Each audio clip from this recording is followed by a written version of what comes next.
I didn't set an alarm. That was the first detail that didn't fit. I woke up already alert, not startled, not groggy, not pulled out of a dream. My eyes opened the way they do when you've slept enough, even if you haven't planned to. The room was dark but familiar. The air felt neutral. There was no sense of urgency attached to the moment. For a few seconds, I stayed still, letting my awareness settle into the space around me. Only then did I check the time. To 16 a.m. That alone wouldn't have meant anything. People wake up at odd hours all the time. Bodies drift. Sleep cycles misalign. I'd done late nights for years without thinking twice about it. What stood out was how clean the wake-up felt. No anxiety, no racing thoughts, no sense that I'd been interrupted. It felt more like I'd arrived somewhere on time. I live alone in a small apartment in the U.S., in a city that quiets down earlier than it pretends to. I work remotely, mostly late hours, mostly unsupervised. My schedule has never been strict. Some nights I sleep before midnight. Other nights I stay up until morning without noticing the transition. That flexibility has always made my nights blur together. Bedtime was something I approached loosely, when I felt tired enough or finished enough to justify it. That night, I hadn't planned to wake up. I lay there for a moment, listening.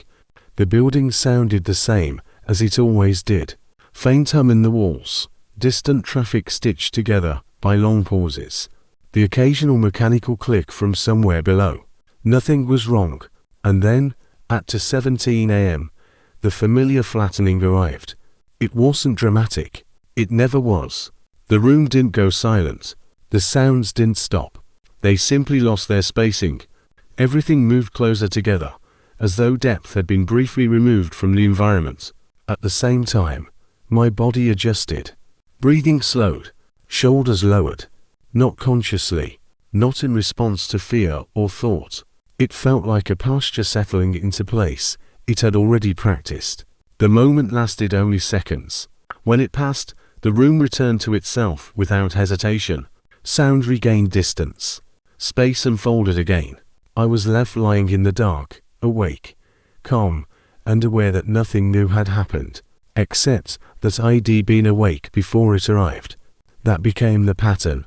Over the next several nights, I noticed myself waking earlier, never far in advance, never dramatically, sometimes a minute before, sometimes two. Once, I woke up at 2:14 and lay there long enough to register mild surprise at myself for checking the time so quickly. I didn't feel compelled to get up. I didn't brace for anything. I just waited, the way you wait for a familiar sound you know is about to occur. The moment arrived on schedule. Each time, the same sequence played out. First, the quiet readiness of waking. Then, the brief alignment. Then, normalcy returning as if uninterrupted. I ran through the obvious explanations without resistance. Circadian rhythm made sense. Bodies are good at learning timing. Conditioning explained a lot. If something happened at the same time every night, even subtly, it wasn't strange that my sleep would adjust on it. Stress adaptation fit too. Late work, inconsistent rest, screens before bed. All of it could account for light sleep and early waking.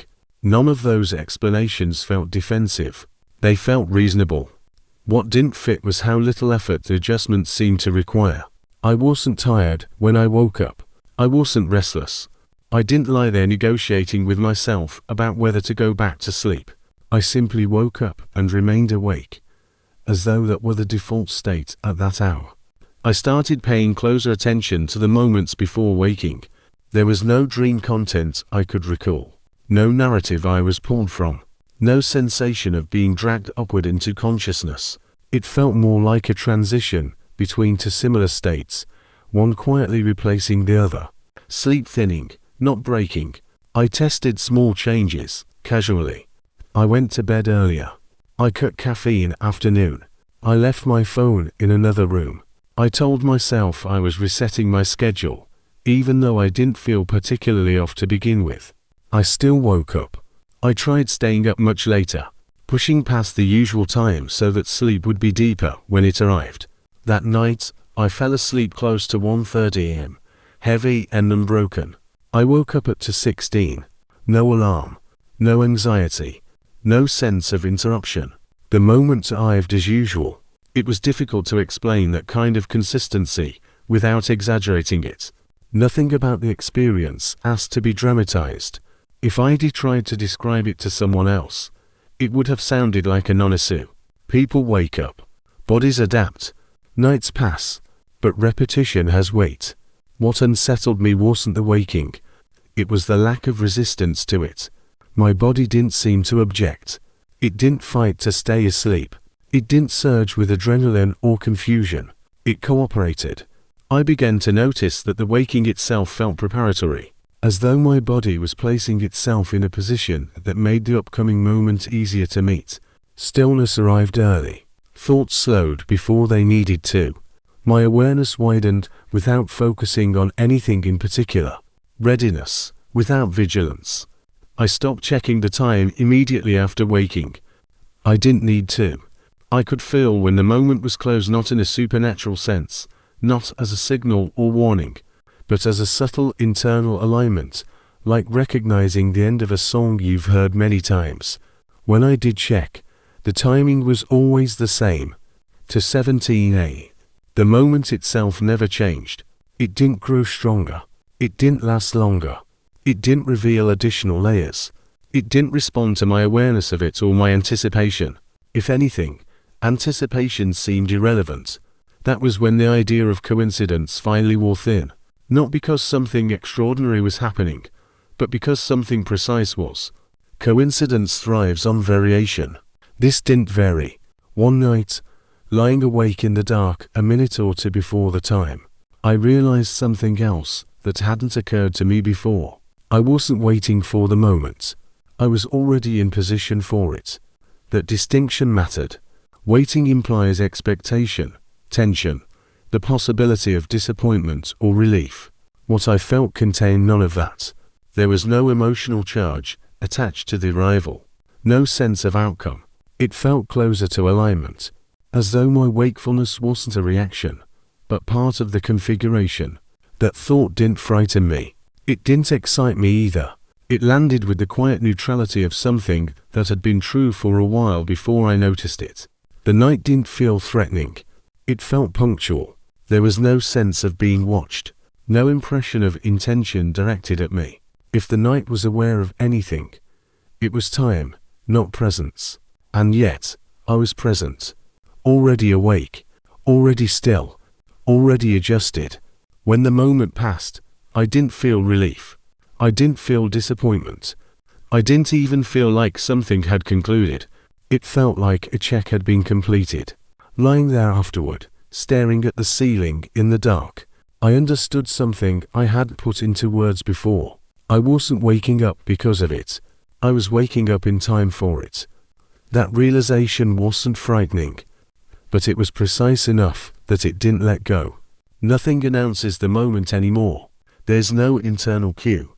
No thought that finishes itself with "here it comes." I don't feel a buildup of tension or a shift that demands attention. What's changed isn't the moment itself, but the night on it. It starts earlier now. You'll be awake or asleep, and notice that the air feels thinner than it should. Not colder, not stale, just less resistant, as if it no longer presses back when I breathe. The first time I noticed it, I assumed it was fatigue. Late nights blur physical perception. Sensations flatten. Details drop out. But it kept happening. Sound is usually the next thing to change. Not silence. That would be too obvious. But hierarchy. The apartment has a familiar nighttime structure. Distant traffic as background. The refrigerator as a steady anchor. Occasional building noises punctuating the gaps. On these nights, that structure loosens earlier than it should. Nothing disappears. It just stops arranging itself. Noise becomes present without priority. Everything arrives on the same plane, equally unimportant. You'll notice it while still doing something ordinary, brushing my teeth, scrolling through emails, rinsing a dish, and realize that the room already feels flatter than it did minutes ago. Light follows. not dimming. Exactly. Contrast drains out of it. Edges soften. Shadows lose their purpose. Lamps still illuminate. Screens still glow. But depth becomes optional. The room looks complete without insisting on detail. This can happen 10 minutes before the time. Sometimes 15. Sometimes less. There's no fixed interval, only order. By the time I check the clock, I already know where it's headed. I expect the moment now. That expectation doesn't feel active. I don't count down. I don't watch the time advance. It's more like the way you expect a train when you're standing on the platform. And the schedule has proven reliable. You don't need to look down the tracks constantly. You just stay where you are. The moment itself hasn't changed. At 17 a.m., the same brief alignment occurs. Space holds. Sound compresses. My body adjusts in the same small, efficient ways it always has. Seconds pass. The room resumes its depth. What's different is that nothing resets afterward. The night remains in that prepared state, as though the adjustment was not a response, but a maintenance task already underway. I tried to disrupt it. I went to bed earlier than usual for several nights in a row. No screens. No work past a reasonable hour. I treated sleep like something that could be stabilized if approached correctly. My body accepted rest easily. I still woke up. Not abruptly. Not with confusion. Just awake enough to notice that the air had already thinned. I stayed busy late on other nights. I filled the hours with tasks that demanded attention. Cleaning, reorganizing, finishing work I'd been postponing. I told myself exhaustion would override whatever pattern had formed. It didn't. I would feel the shift while still moving, still engaged. The room would lose its hierarchy around me. My posture would soften mid-task. I'd ease slow without deciding to. Forcing exhaustion didn't help either. I exercised late. I let my body burn through energy until fatigue felt undeniable. Sleep came quickly, deeply, and still. Sometime before 17, awareness would rise to the surface. Light sleep. Open eyes. The same quiet readiness. None of this felt like failure. That was the unsettling part. My body didn't behave as though something were wrong. There was no internal protest, no sense of disruption or stress. The cooperation came without instruction, as if this was simply the most efficient way to exist at that hour. I stopped thinking of the moment as something that happened. It felt more accurate to think of it as something the night was already arranged for. The preparation seemed indifferent to whether I noticed it or not. The air didn't thin for me. Sound didn't flatten because I was awake. These changes didn't accelerate when I paid attention or fade when I didn't. They happened because the night reached that configuration. Awareness, I realized, was secondary. Continuity mattered more. There was something quietly destabilizing about that idea. Not frightening. Fear still had no place here. But distancing. The sense that I was no longer standing apart from the pattern, observing it repeat. I was inside it. The night didn't seem to wait for me anymore. It didn't arrive and then adjust. It behaved as though the conditions were already in place, whether or not I was ready to acknowledge them. Resistance never registered. I could stay awake or sleep. I could be focused or distracted. The preparation stretched backward all the same, unbothered by my attempts to interfere. Lying in bed one night, already awake, already still, I understood the shift clearly enough to name it. The moment wasn't arriving anymore. It was being met. That understanding didn't bring clarity or relief. It created distance, a subtle separation between who I thought I was in the night and what the night now assumed I would be. Fear still didn't appear, but the space where fear might have lived no longer felt close enough to reach. I could sleep through it. That's what makes staying awake feel necessary. It took time to separate the pattern from the explanations I'd been carrying alongside it. At first, everything was anchored to circumstance. The apartment, the hour, my schedule, my habits. Insomnia was the easiest container.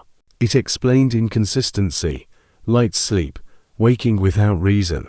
But the longer this continued, the less any of that held.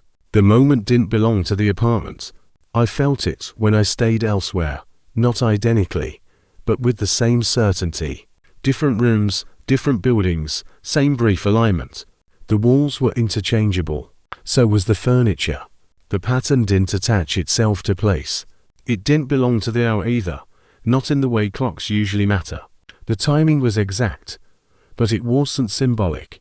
There was nothing special about 17 a.m. It didn't carry weight or meaning on its own.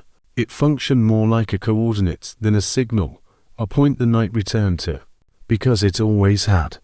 And it wasn't insomnia. That became obvious once I stopped fighting sleep. When I lay down, my body still rested. Fatigue behaved normally. Dreams came when I let them. Nothing punished me for closing my eyes. Sleep was available. It just wasn't required. The moment occurred whether I noticed it or not. I learned that slowly. Through nights when I drifted just far enough under to miss the exact second of alignment, I'd wake afterward with the same sense of completion in the room. The same flattened quiet already settling back into depth. Nothing escalated when I wasn't there to witness it. And yet, something felt unfinished. Not wrong, not dangerous, just incomplete, the way a process feels when one of its regular conditions isn't met. There was no anxiety attached to that realization, no imagined consequence, just the awareness that absence mattered, even if nothing reacted to it. That was when routine shifted again. Staying awake stopped feeling like vigilance. It wasn't an act of watching anymore. It felt closer to maintenance, being present so that nothing had to adjust down a gap. I didn't frame it that way consciously. There was no decision point where I told myself this was my role now. Even the language feels too intentional. What happened was quieter than that. Evenings began to simplify on their own. I avoided starting things that would carry momentum past the night. Conversations ended earlier. Work tapered instead of stopping abruptly. Screens dimmed. Sounds softened. Not because I was preparing for the moment, but because preparation was already happening without me. By the time I noticed, the night felt balanced before it arrived at its familiar point. I understood then that awareness was no longer central.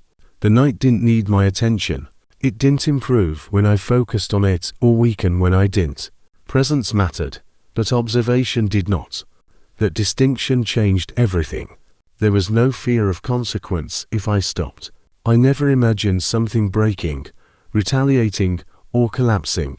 The imbalance I sensed wasn't dramatic. It was subtle, procedural. The way you know a system will behave differently if one variable is removed, even if the difference is barely perceptible. Staying awake wasn't compulsive. It felt practical, like leaving a machine running because shutting it down would serve no purpose, like remaining in place because movement would introduce friction without benefit. Sleep stayed possible the entire time. I could lie down at any point and let it take me. Nothing would intervene. Nothing would follow. Sleep simply stopped being relevant. What mattered was continuity, return. The night didn't feel alive, or aware, or intentional in any way that implied an observer. There was no presence watching, no intelligence waiting. The moment felt structural, part of how the night held its shape, briefly and precisely, before releasing it again. Upkeep, not invasion. Alignment, not intrusion. Tonight is no different. I'm already awake. Not because I'm waiting for anything to happen. Not because I'm afraid of what comes next. The familiar thinning has begun. Sound is loosening its hierarchy. Light is losing contrast in ways I no longer evaluate. The minute will pass. Nothing will change. And I will remain. Not out of resistance.